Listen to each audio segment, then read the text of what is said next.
नमस्कार जय जगन्नाथ। आज हूँ भाद्रव मास बुधवार बुधे ओषा पालन करा जाए।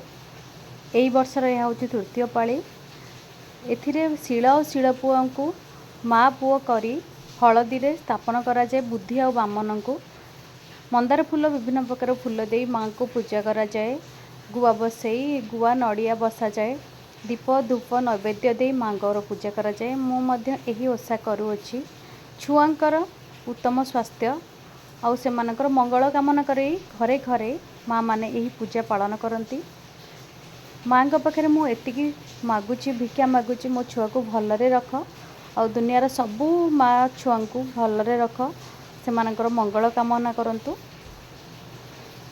माँकर उपास पूजा उपास करंतु। जदि मोर ये वीडियोटी आपन को भल लगुच ताले लाइक शेयर सब्सक्राइब करेंगे। धन्यवाद।